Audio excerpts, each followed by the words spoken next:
everybody, welcome back to another morning word. This is where I share a couple-minute video, really just sharing from my own personal Bible study.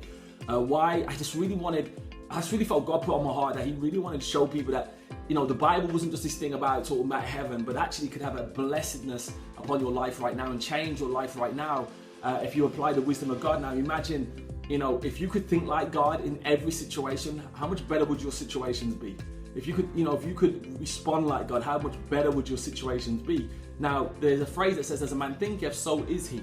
And if we could think like God, our lives could go from here to here. And I know God has done that for me. I'm still learning. That's why I keep on reading the Bible every single day. Renew your mind, okay, so you can test and approve God's will, okay? So that's really my encouragement. Don't just listen to these videos, apply them, but also get into the word for yourself and let God speak to you directly, okay? So let's really get into this. We're going to be reading from chapter 32 from the book of Exodus. This is the second book in the Bible for those trying to find out where that is. And we're going to be reading from verse 1 and 8. And it reads this: when the people saw that Moses was so long in coming down from the mountain, they gathered around Aaron, who was one of the priests, and said, "Come, let us make," let us make gods who will go before. As for the fellow Moses who brought us up out of Egypt, we don't know what has happened to him. Moving on to verse 8, it says, they have been quick to turn away from what I commanded them, and they have built for themselves, this is God speaking, an idol cast in the shape of a calf. Now, understand this, the Israelites were not stupid, okay? They had just witnessed miracles after miracles after miracles of what God had did and how God had used Moses, okay? So they understood, like, the power of a true God, okay?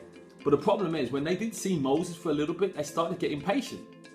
And because of their impatience, they started to do things that are irrational.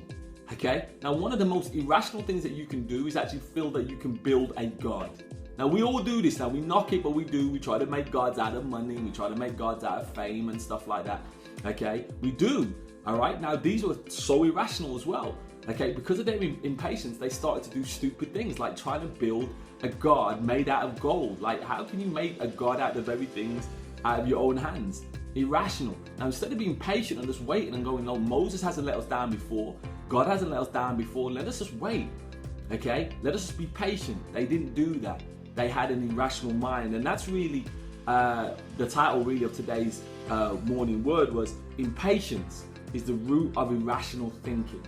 So impatience is the root of irrational thinking. So here's the question. The question in the morning is this: are you patient or impatient? I know my struggle, man. Okay, there's days I can be patient, and then there's some days I'm so impatient. And here's the lesson of the day. Patience allows us time to think, consider, wonder, and make wise choices. That's what patience does. Impatience, on the other side, on the flip side, allows none of the above. Doesn't allow you to consider, doesn't allow you to wonder, doesn't allow you to make wise decisions. It actually causes irrational decisions to be made and can have a negative impact on your life. So listen, here's the action of the day. The action of the day is this: slow down.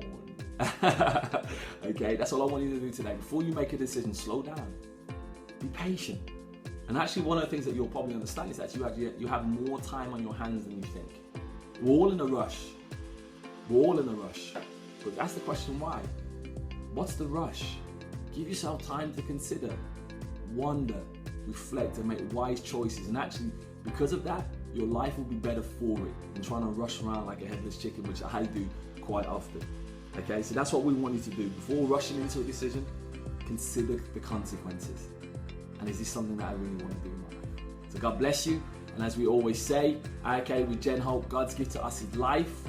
What we do with that life is our gift back to God. And if we can be patient, we will give God back a far better life because we will make wiser choices. So God bless you. See you soon for the next morning word. As we say, please subscribe to our YouTube channel so you get these videos Monday to Friday. God bless you and see you soon. Bye-bye.